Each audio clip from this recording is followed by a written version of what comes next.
My name is Meredith White, and I am now an instructional technology and innovation coach in Gwinnett County Public Schools at the high school level. And I was a Spanish teacher for 16 years and now teach Spanish on our virtual school.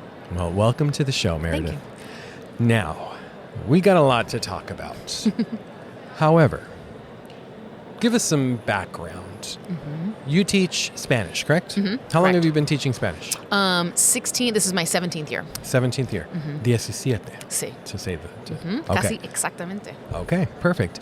And you're here in Georgia. Mm-hmm. Yes. How far out from Atlanta is Hartford? What district did you say? Gwinnett. Mm-hmm. Gwinnett County, Yeah, right? Gwinnett County. Gwinnett Yeah. County. Gwinnett County. Where is that? So if you're looking, like city center of Atlanta, go about 25 miles northeast. Okay, northeast. Mm-hmm. Northeast. All right, sounds good. Yeah. Good food here in Georgia. Oh, no, incredible food here. We That's a better have, term. as an example, Gwinnett County just hit 1 million residents. So we Wow. have a number of, and again, as another example, my school, Collins Hill High School, has 51 languages represented. Now that includes All right. dialects, but again, clearly a wide array of linguistic backgrounds there. So also a wide array of international backgrounds. So if you're looking for food from like around the world, Georgia's Gwinnett County. the way to go. Atlanta's the way to go. Yeah. Okay, it's become a hub. It's become a hub. And it is literally the busiest airport in the United States. Yeah, absolutely. Yeah. All right. How long have you been doing this particular role that you're doing? This is my second year. Second so, year? Yeah, Oh, wow. So I thought 14 months. Mm-hmm. Okay. But 14 who's months. counting? Let's not do the 14 months. That's right. Okay? It's not a baby. It's not a baby. I know. How old is your child? He's 48 That's right. months. He's 49 months. That's 4. right. He's 4. He's in preschool. Yeah. Yeah. So this is year 2 of being in a non-classroom role, which is bananas because that's all I've ever known as a working adult is being a classroom teacher. So it was really strange. It still is really strange as a transition. It's just really weird. Not only the skills, but also the setting, really different. I remember when I first stepped out of the classroom role to my current role, which is instructional technology specialist. Mm-hmm. And the first time that I was driving to a different campus at about 9:45, 10 o'clock. So weird. It felt wrong. Yes. Like, what am I doing on the road at 9:52 Out and a.m.? about. I am in town. There are other people. Yeah, I'm going to get in trouble. Yeah. Did I sign in? Did I called sign my out? boss. Yes. I called my boss just to let her know. She was like, you don't have to tell me. Yeah. You're going to do this all the time. 1,000%. Yeah, I texted my principal the first time I did, and I was like, I'm almost there, just FYI. And she was like, you don't need to. Yeah, put the phone down. We don't have to put the phone down. We don't have to do this FYI. I'm like, just checking in. She was like, stop immediately. Yeah. It's too much. Okay. All right. And I'm assuming there's times where you really miss the classroom? Yeah, all the time. All the time. Yeah. And there's times where you're like, Have fun with that. yeah, all right. Absolutely. It's like being a grandparent, right? Let's do all this cool, Goodbye. fun That's things. right.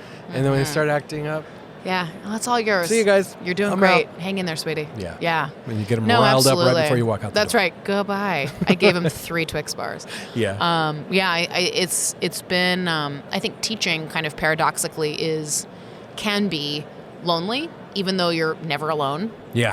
And even more so, this role has been very lonely, which I don't know I was expecting. I had a lot of really great advice from friends who said, oh, get ready, X, Y, and Z. And I was like, okay, yeah, fair. Like I knew what I was getting into. Yeah.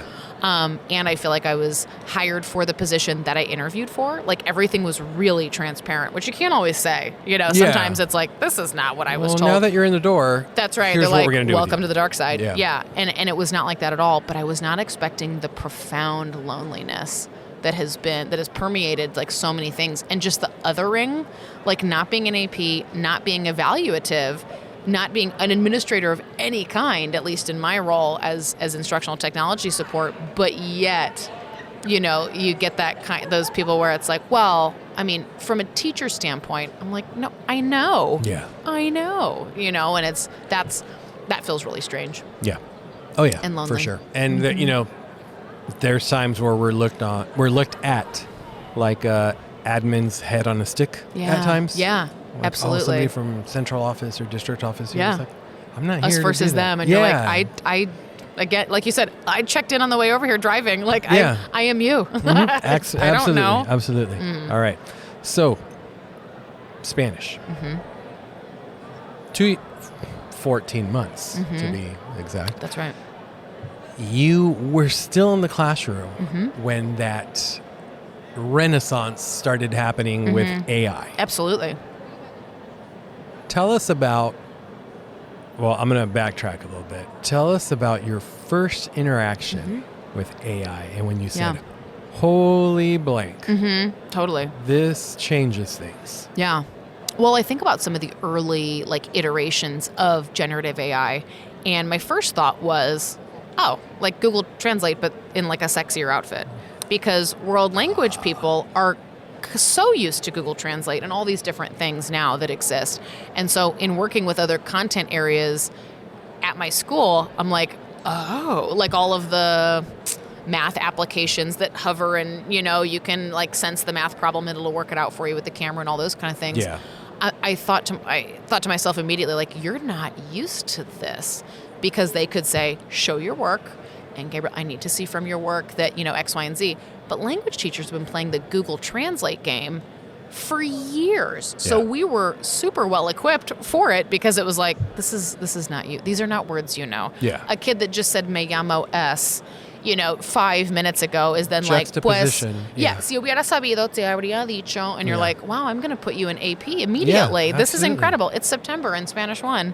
Habría puesto? Really? Like, that's really impressive. What are you, like, no, immediately you can sense as a language teacher, you don't know those words because I teach you the words and I didn't teach you that. Yeah. And you just That's used year two. UBS, Yeah. Don Quixote, like, calm it on down. Nobody, I don't use UBS. Yeah. You know what I mean? So that's, because it's a performance-based subject, it's a very clear skill set.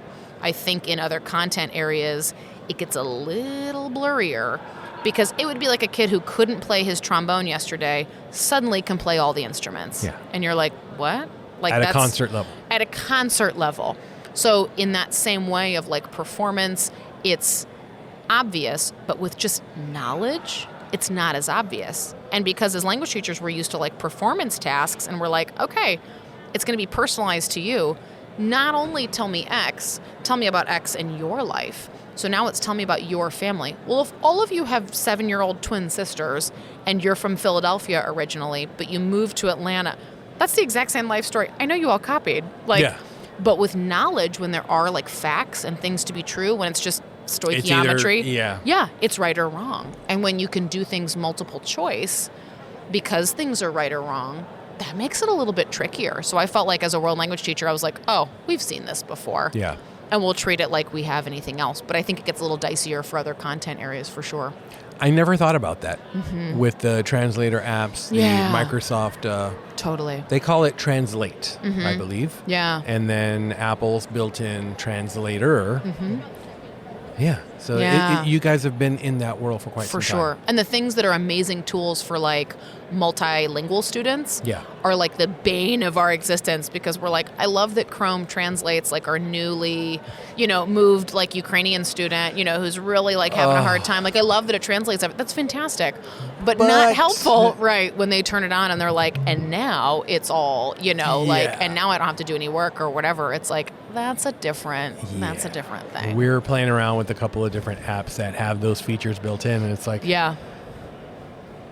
they're not supposed to have that stuff translated. We're trying to expose them to the curriculum in English. That way they can pick up the you know, the L2 with having those skill sets. So it is very convenient, but times it's like, no, we don't need. I don't need you to do that right now. Correct, and please don't. Yeah. And please stop. And is there a way to turn that off in the admin dashboard? Correct. And then it looks like it's turned off, but they're still doing it. You know, and you're like, no, this was supposed to be turned off. Yeah, it's hard. Yeah, it's really hard. So when you were still in the classroom, it sounds like you've been out of the classroom for 16 months, right. But it's only been 14. But it's only been 14. Yeah.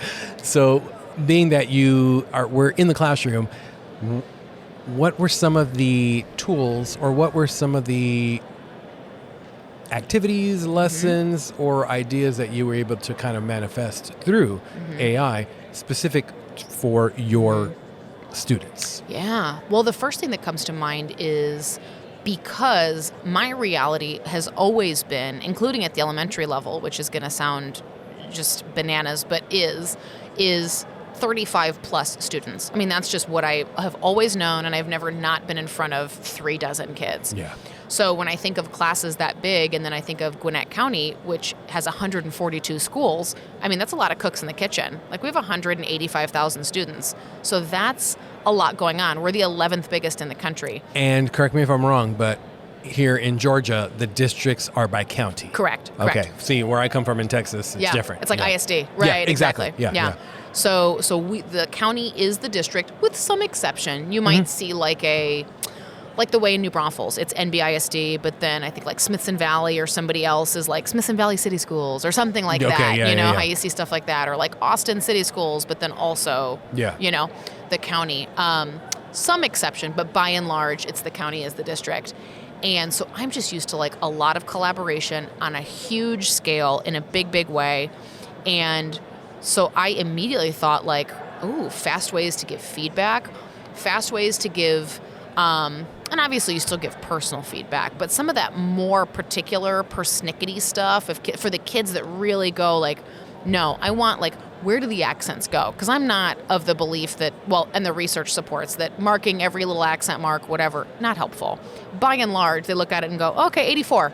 And they move on. They don't go, oh, I missed the E on cafe. I will never do it again. Like, that's not a thing. Yeah. So, it's kind of looking at that and going, well, maybe my feedback should be more meaningful. So obviously giving personalized feedback for the actual person, but some overall kind of grammatical feedback, super easy with AI. And then also some back and forth, almost like interpersonal writing with like a chat bot that starts customizing to your level. So if I'm a kid that's misspelling or saying me llamo s or, all those kind of things, it's not going to stop and go, I'm sorry, you're not making any sense. AI is going to know you're clearly learning, right? And it starts customizing itself.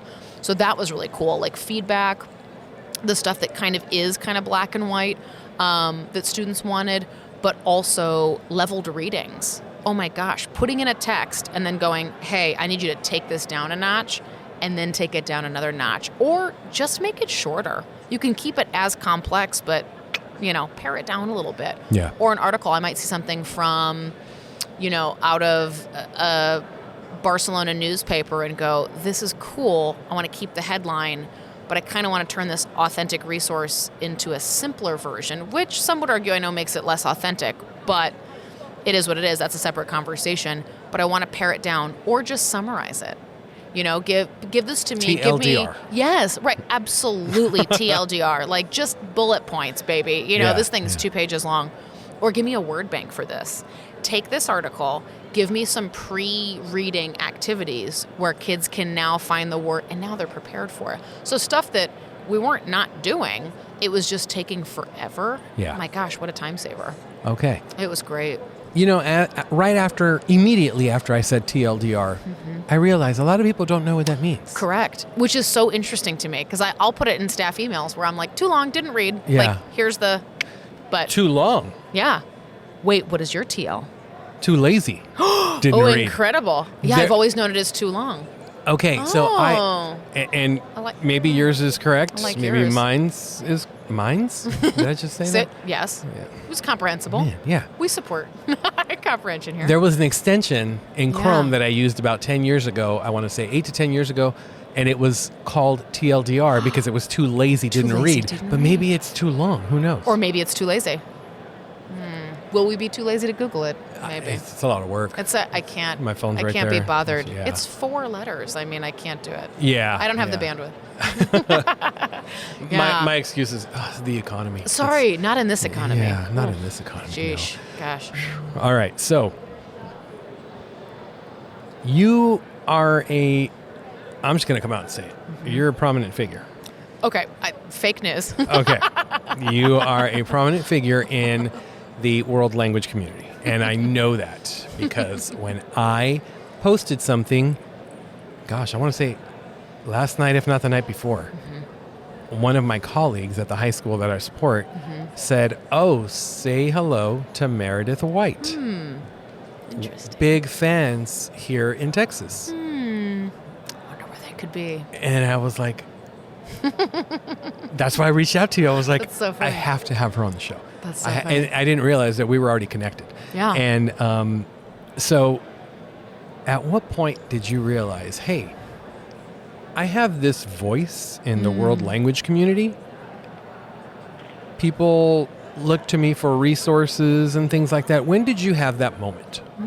And don't say that I never knew that or I don't feel. No, seriously. When did you have that moment when you were like, all right, I got people that follow me and I'm connected with them and they see me as a support. They see me as a resource. So maybe I'll do more things at conferences or I'll build upon my website or even build one. But in what year or at what moment did you realize, okay, this is happening? Yeah, I would say, well, all of that's very kind too. I would say the first time, maybe about 8 or 9 years ago, at a regional conference, there were people. 96 months. That's right. 96 months ago. Approximately, for those doing the math in the home game, 96 months ago. Gosh, that's funny. I'm going to laugh about that the rest of the day. I'd say about 8-9 years ago at a regional at Central States, one of the 5 regionals for world language, I can remember somebody saying, this is the second time I've seen this session. I noticed the updates. Thanks so much. And where they had seen it was also not where I was living at the time. And I remember thinking that was really interesting. And I thought, oh, geez. Because my first thought was, you better behave. You better keep it together. Because this is not, we're not just in your school anymore, Toto. You better, keep it together. And I remember being really surprised by that because of that. You just, to your point earlier about leaving campus, teaching can feel so micromanaged and sort of like admins babysitting you if you get some of those more kind of toxic leadership styles. And you have, not to sound like hyperbole, but you have those, I think of your early teaching as your formative years, it's sort of like puberty, but for your profession. So my early principals were really toxic, you know what I mean? And that sticks with me. So if something happened in those formative years, forever. Yeah. I mean, it was You'll years. Never forget. Absolutely. And so if you send me an email right now, just you as a friend, colleague saying, hey, we need to talk, call me when you can, I immediately think I'm in trouble. Because I'm an overachiever. I like to do well and I don't want to be in trouble. Yeah. But that's what those messages would be. It would be a little note in your mailbox. It would be a note on your door. It'd be an email. It would be hey, we need to talk later. And they'd keep walking. That is not helpful. And when you're formed like that, ruins the rest of the day. Rest of the whole day. When those are your formative experiences, you're sort of professional puberty, scarred for life. That's a lot. And so I remember thinking, wow, this is beyond your classroom now, and you're not in trouble. Yeah. And this seems to be a positive thing, but education's full of mixed messages. So not only can you have somebody from another state go, hey, I saw such and such, that was really cool, you were really helpful.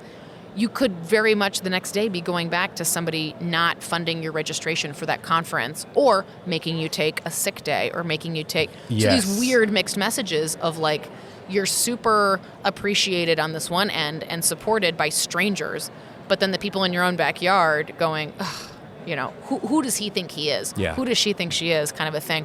I remember feeling vulnerably visible in that moment of wow, we're 5 states away from where either of us lives, and I'm just sharing games I like in my classroom because I think it's the right thing to do to share openly, freely, and that was definitely a wake up call of you might just realize that there's an audience there that's beyond audience. Your beyond the people you work with, which is cool, but also kind of terrifying, kind of weird. Yeah, it kind of okay, I got to put my best foot forward. Yeah, kind of thing. in a job that we're constantly talking about safety, security, all those kind of things, suddenly you feel vulnerable. I know people who don't even like their picture on their school's website that's kind of a weird thing, and I've never thought about it until I had friends that said, no, I'm on our directory and I see people at the grocery store and that's weird. It's not weird to me. I grew up in a really small town where everybody quite literally knew everybody, but that's kind of what you got into. But if I lived someplace like Gwinnett County with 1 million people, it would be kind of odd if I went to the store and just knew everybody or they knew me because my face is on my school's website and I maybe don't want it to be. So there was a weird kind of visibility there where I went, that's kind of odd. That's been 8 or 9 years. Okay. All right. Yeah. Sounds good.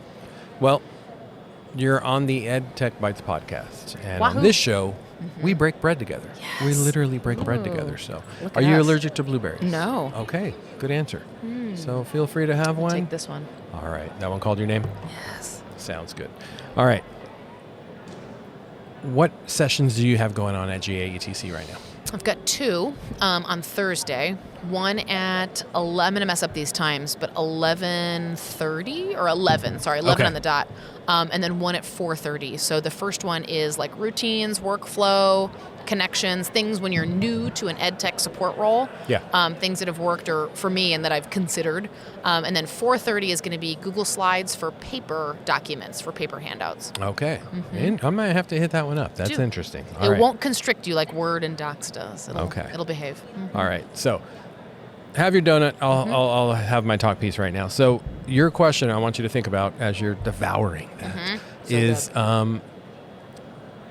maybe a world language teacher, maybe a new teacher is getting into that role for the first time. Now we have AI. You know, I've been out of the classroom for 13 years, I want to say, 13, 14 years. Maybe 98 months. who knows? 244 months. Yeah, something like that. And, you know, looking back, I think if I was still a teacher, with everything out there, with all these tools like, I don't know, Magic School AI, who happens to be a sponsor of this show. That's right. Of this episode. So with all those tools available, there are still teachers who are maybe a little bit hesitant to use some of those things in their classroom, and maybe not even with students but to prepare lessons and that for our students. What are some quick things and tips and tricks that you could give maybe a new world language teacher? Yeah. New little hacks or something that could just take a little bit of weight off of their shoulders and help them work a little bit more efficient and effective. Absolutely. Well, my first thought is, we have so many tools and it's easy to get overwhelmed. Just because we can do anything doesn't mean we have to do everything. And so I think looking at not going like, I have to, because I love Magic School, and I have to use that and insert other program and insert other, because not only, because the first part's also not true, like the anything part, you can't actually do anything. I'm in a big district and not everything is approved. So you've got to also look at some logistics, and especially when you're young, it is super easy to just go to, let's say, GATC, go to a great session on whatever, go rogue, sign in with your personal Gmail, have students sign up, do this, that, and the third, and then realize not only is it not approved. Student data privacy. Correct. Students now have accounts. I've now made students vulnerable, which is a fireable offense. Yeah. Like, that's a big issue. And I've been on that side of the equation. I've done that, and I shouldn't have, but I was choosing convenience over safety, and I was choosing convenience over like the right thing to do. And now I look and I'm like, oh yeah, we should never have been playing such and such. But they could have joined such and such, not made accounts. Like, knowing the differences, I think especially as a new world language teacher, my first stop would be my school or district instructional technology person, or if there isn't a person, because some places are really small, like there's some approved list of applications. Because if I love Magic School, like Magic School is approved in my district, but if a friend shows me Magic School and I'm in a place where it's not approved, well, easy peasy. I can check that off my list of don't even worry about it right now. Put it on my to-don't list, not my to-do list. Yeah. I don't need to investigate that. But if they say such and such, some other site is approved, and actually, funny you should say that, science department has already subscriptions to that. Do you want to just glom onto that? I sure do. Heck yeah. Heck yeah. So now not only have I saved myself security and privacy-wise, but also I've saved myself the cost, which maybe I was planning on forking over myself, which again, I've done 1,000 times, but I don't need to. Yeah. So I'd say for sure do a little, before getting overwhelmed and going I don't even know where to start, figure out just even where you're allowed to start. And then it may be that stuff's wide open, loosey-goosey approved, but blocked on the Wi-Fi. Well, then again, to don't list, that if I can't literally even access it at school, why would I spend 3 hours on a Saturday planning a lesson to the nines just to get there Monday morning and nothing works? Because that's devastating. Or when you plan something out like that, only to find out that you have full access to it, but the students do not. Correct. Or you got like so many tries and now it's like freemium where it's like, no, you only got 5 boards, but if you want a 6th one, literally kids are in front of you at their Chromebooks like, waiting, and you're like, this is a nightmare. Yeah. So I'd say definitely start with like some questions of like, what am I allowed to do? What can I use? What do we already pay for? Because sometimes you just don't realize. Like, I didn't realize that Copilot's already built into some of our Microsoft offerings as a district. And I was like, oh, well, then what am I paying for this other website for? And that saved me some money. So kind of not looking at letting convenience take second place to compliance. Got it. Yeah. I like that. Yeah. Compliance over convenience. Yeah. For sure. Yeah. That I would definitely say that as well. 2 years ago, we might not have had this conversation because student data privacy agreements and that really they weren't at the forefront like they are now. And now everything is all about student data privacy. I mean, I read a report a couple of years ago about, these companies, and when I say companies, I don't mean educational technology companies. And maybe some are, who knows? But, some of the larger companies, hackers, they're not necessarily looking for your bank account anymore. Correct. They want your information. They want to know what email list they can put you on. They want to know all this other information about you, because rather than taking $1,000 out of your account, they can get your information and potentially get much more out of you in the long run with your data. Absolutely. Yeah. Well, and districts are having their entire cache of data taken hostage, essentially, for tens of millions of dollars, and they're paying it because they don't have a backup plan. They don't have any other choice. Yeah. And they didn't have, it's that realizing after the fact, well, too late. And I don't know what you're going to do now, but you got to figure out something, because like you said, they're looking long run. And so we're susceptible in some different ways. And we think, oh, well, what can they take from a 14-year-old? Like they're going to log in and do his Ed puzzle or whatever. And it's like, well, not if they get into your student information system and you save all your passwords in Chrome and there's no 2-factor authentication. Well, they're 3 clicks from every kid in school. Yeah. And it's kind of your fault. And that's a terrifying possibility to me, being in such a big place where we have student passwords leaked once in a while, and it's a whole thing. Yeah, it definitely is. It definitely is. Yeah. So you've given us a lot to think about in the world language space, especially with the comparison of the AI influx and the fact that you guys have already kind of been through that with your translator apps and things like that. Now, world languages, this is kind of like the last question here. World languages is kind of that one of the forgotten areas. It really is, because it's not necessarily tested unless it's like an AP class where they have to score, and to get that multiplier or what have you. But other than that, it's really not on admin's radar. Right. Students are there by choice, not because they have to. Right. Well, at least, depending on the state, if you have a 2-year minimum, then they have to be there. But for the most part, when you get those students beyond those 2 years who are in those honors classes and that, they really want to be there. So with that in mind, what advice would you give administrators when they're talking to world language teachers, faculty, staff, departments?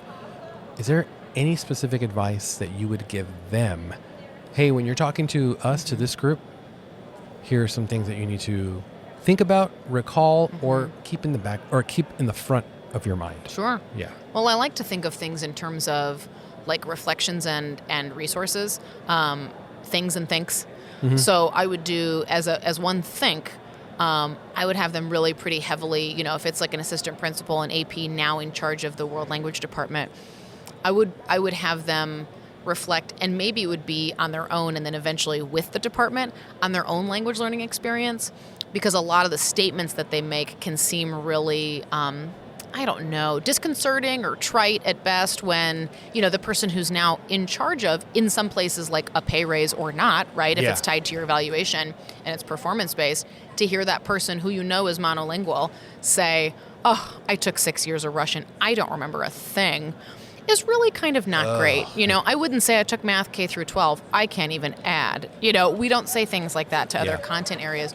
So I would have them think really hard about their own language experience or lack thereof, and really value, especially if they can't relate to it or understand it, that experience, because a lot of times that translates into, pun not intended, like saying things like, well, this isn't higher level thinking. Oh, no, this wrong isn't. One. There we go. That's the one I was looking for. Yeah. Rim shot. This isn't higher level thinking. It's literally in another language. Yes, it is. You know, even if it's the most basic level of questioning, if I look at QAR, like question and response, like even who is the character, it's in a different language, even just a yes, no answer or a one word, that's higher level. Yeah. Like, and that's a cognitive load. So a lot of times the feedback is really superficial because the person really hasn't done the mental work to look into like, no, you're uncomfortable sitting here not knowing what's going on. So now you're just looking for any feedback you can give, but this isn't helpful. So that would be the think. But the thing I would have them get immediately is tellproject.org and get their observation framework.